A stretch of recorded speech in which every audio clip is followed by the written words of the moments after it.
Hi, this is Trinity with Good Grief Mental Health Coaching, and I am here with a very amazing person today, Doniell Arnold. And so Donnie works for Friends Against Family Violence, and I would like you to just tell me what your title is, if you go by Donnie or Doniell, Okay. and what you do at Friends Against Family Violence. Yeah, cool. So my full name is Doniell Arnold, but most people call me Donnie, so I like keep thinking I should change that on social media because people don't know how to find me.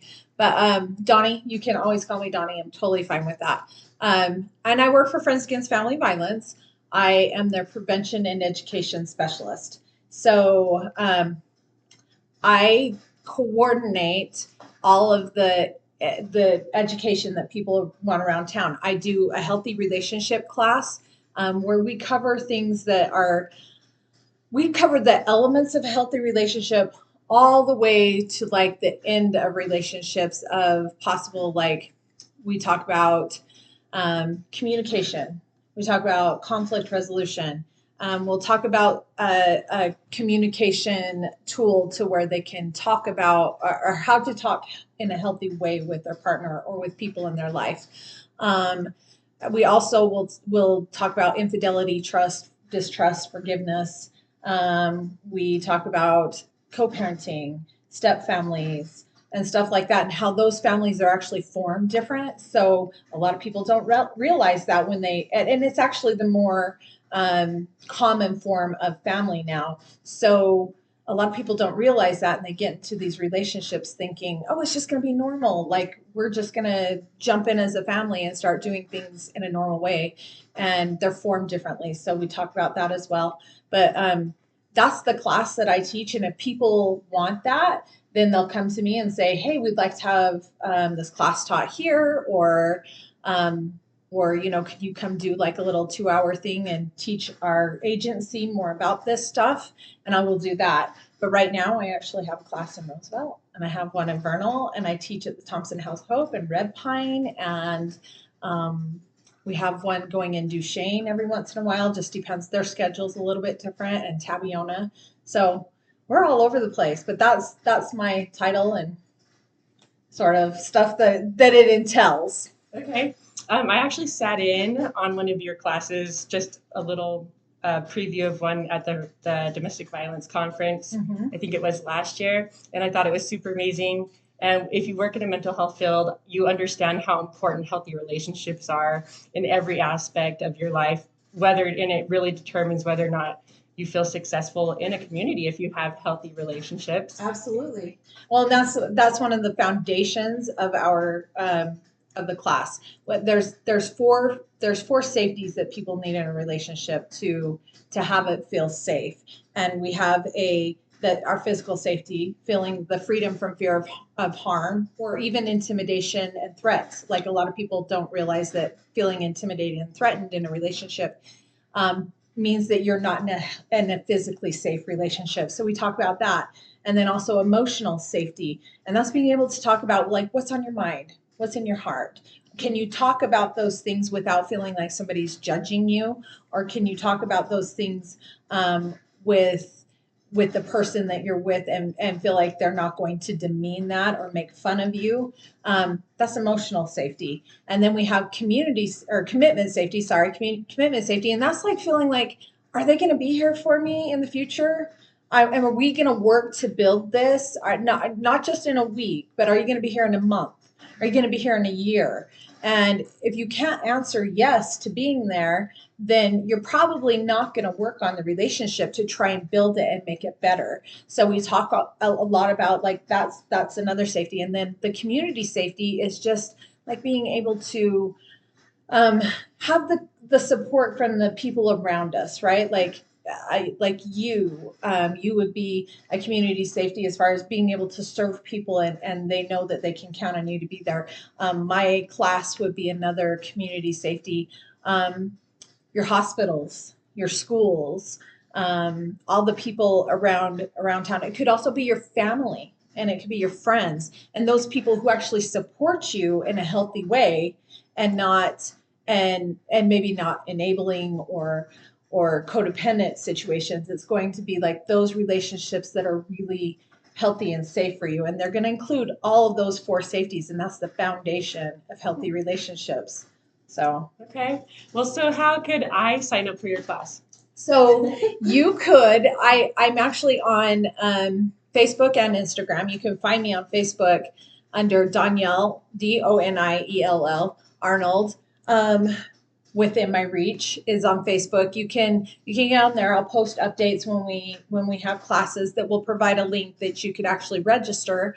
Or I'm also on Instagram, WMR with Doni, Doni. And that's, you can follow me on Instagram that way. Or you can go onto our website, which is www.fafv.org. And you can click on the Within My Reach button and sign up and register for a class that way. Or you can even just walk in. Like, I don't even care if you start on week 3 or 4. I feel like any information you get about healthy relationships is better than none. So I don't even care if you're starting like week 10, 11, and then want to start back over on week 1. Totally fine with it. And like I said, you can find them in all these different locations. So just walk in. Don't be afraid to just walk in. It's absolutely encouraged by me. Is it here at the USU Extension? So I work the Roosevelt classes here at the USU Extension office, and it's not the main campus. A lot of people get it confused with the main campus. It's actually by Jones Paint and Glass in the Dollar Tree. And then we have one in Vernal that we do right now it's at the Scout building, but it will be at the Vernal Library. They're in the same parking lot. So they're same basically geographic location, but they're going to be having them in the library coming up soon. And then in Duchesne, they've been doing them at the Black Sheep Cafe. And then, like I said, I do them at Thompson House of Hope for people who are there staying as residents, and also Red Pine that are staying there as residents. And then I'm happy to do them if it's requested. I would love to do it somewhere else. I really feel really strongly about people like getting this information and having it. So that's awesome. And you're all over the place. That's great. I am. I kind of bounce around. Plus I have a podcast. So right. Yeah. So tell me about your podcast. So the podcast is basically, we talk about the concepts that we talk about in the class, but I don't want to necessarily like have the class online. It's going to, what I've done is invite different community partners, people that we would collaborate with or refer people to. And I've asked them to just talk about how they see it showing up, these concepts showing up in their work. So for instance, I just recorded the podcast a few minutes ago before you got here, and we talked about expectations in that one. That is my week 5 in my class. And so we talked about expectations. And my guest was Leo Thorson from the House of Hope, and he talked about how expectations play a role at the House of Hope, but also in his life. So that's what the podcast kind of is just talking about those things, but giving a different maybe perspective of how other people deal with those concepts. So yeah, that's really great, because I was thinking I follow podcasters and for mental health, and even there's 3 in particular that I follow that have like completely differing views on the same exact topics. And it's just like cool to see how it shows up in each person, right? Yeah, in different situations. Yeah, so. and that's what, I apologize. My alarm is going off. That's where I was like, I've had different therapists come on, I've had social workers come on, and each person has a different take on what we talk about. So it is really important to just be like, hey, everybody's different. Everybody has their own point of view, and each one of us can take some nugget from that. So different place in their life. Yeah. It's really cool. Do I have to be in a relationship to come to your classes? Absolutely not. You don't. That's the really cool thing is that I actually had somebody yesterday who said, "Hey, can I come and take it?" And she's an older woman. She's probably in her 60s, and I was like, "Yeah, you should come and take it." And she was like, "Do I have to be married?" And I'm like, "It doesn't matter who you are, where you're at in your relationship. Come and take it." I've had a couple who was married for 40 years that came and took the class. They were really fun. They knew each other very well, and it was fun to hear their stories and get like their take on things. I've had people who were newly divorced. I've had people who are separated, new on the dating scene. They've literally been all over the board. You can be in a completely healthy relationship and have a great relationship with your spouse and come and take my class, and you're still going to get something from it. Okay. And I've had that happen several times. I actually had a person take the class who was like, I'm just here to kind of see what it's like. And when they came there, and they were saying they were happily married, nothing was, and they were like, oh my gosh, I have just taken away so much from this class, just maybe naming some of the things that they weren't able to name before. So that's awesome. You don't have to be in a relationship. Come, no matter what. And you're going to be able to apply all of these concepts to every single relationship in your life. You're going to be able to apply it at work, with your children, parents, especially your romantic partner. And we do focus on romantic relationships only because when the romantic relationship is out of whack, everything else in life tends to go off course. You focus so much on that one important relationship that as a parent, you might get snappier with your kids, or at work, you're distracted, like what's going on with them. And you get distracted from your work, and even your finances. You may lose a person that's helping contribute financially. So those go off track. So everything in life tends to go off track when our romantic relationships go off course. So we focus on that, but I do want to stress, like, everything you learn, every single piece of it can be applied to every relationship you have in life. Okay, that's awesome. That sounds good. Pretty cool. So if you could give somebody some mental health advice, what's like one thing that you would tell somebody? Probably to give yourself some grace. Sometimes we don't understand what's happening. We talk a lot in my class about, we call it Amy and Flo, your amygdala and your frontal lobe, and how your amygdala will flare when you feel like not only when you're in physical danger, because that's its main thing, is like to keep you out of physical danger, but it will also go off when you feel like you're in emotional danger. And a lot of the times in life we'll think, I'm just crazy, or I'm being absurd, or whatever. And it's not necessarily something that you're doing wrong. It's the way our brains react. And once we recognize that, we can give ourselves some grace and say, okay, I know it's just my amygdala's flared. I need to maybe do some grounding, recognize what it was that flared it. And we actually talk about those things in class too, like recognizing those issues, those hidden issues that flare your amygdala. And then you can learn how to deal with that. Then you can learn, and it's really cool just understanding. So I would say give yourself grace. Sometimes we don't understand what's happening with our bodies and with our brains. So okay. Yeah, I love that. That's good. Yeah. And then is there one piece of advice that you'd give somebody to say, hey, avoid this? I would avoid jumping in a relationship too quick. Okay. Here's why, and I go over it in week 3. A lot of the time, people don't know the difference between love and infatuation.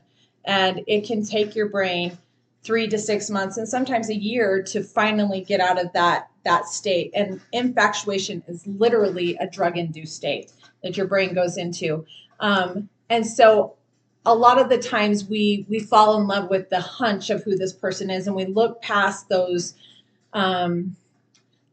bad traits, the bad things that we would probably be like, that's a huge red flag for me. But when you're in that infatuated state, you're like, oh no, these are great. That's going to change later. I can change that about that person. It's all good. And we forget that those aren't easy things to change until we get out of that infatuation state. So I would tell people, take your time. Don't jump into a relationship too quickly.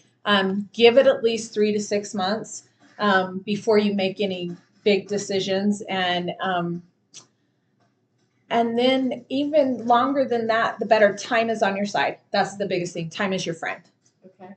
Do you think like there's a reason why people want that connection? And so absolutely. Is it just like we wear blinders? Absolutely. That's what we want in life, is connection. Like that is what we crave, is companionship. And so, yeah, we call them like the blinders, the rose-colored glasses, the beer goggles, whatever you want to call it. Like we look at a person through this lens of they're perfect. And I actually use an analogy of and metaphors a lot in the class of we fall in love with people. Shoot, I can't remember exactly what it is, but we fall in love with the idea of who they are and this perfect person.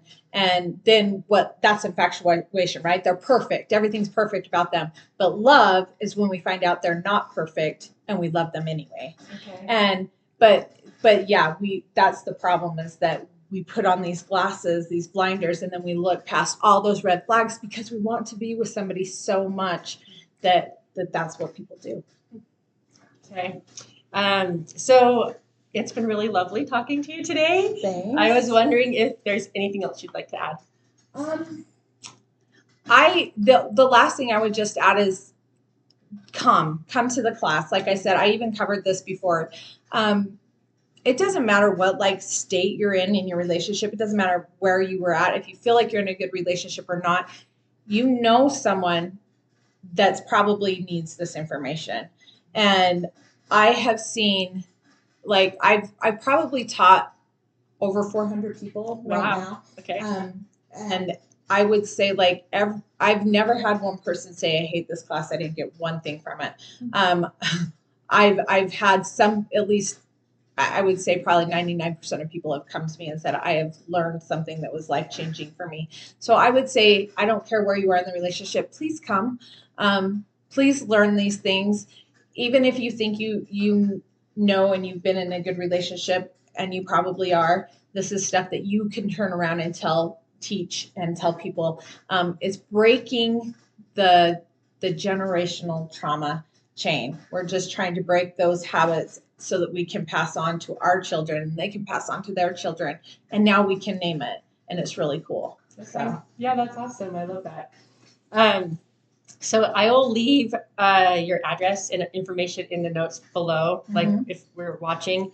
And if you have any questions for Doni or me, you could leave them also in the little chat box below. But thank you. Thanks for tuning in today. Yeah. Thanks, Doni, for coming. Thanks for having me. Yeah. We'll see you next time on Good Grief Mental Health Coaching. Thanks, Jenny.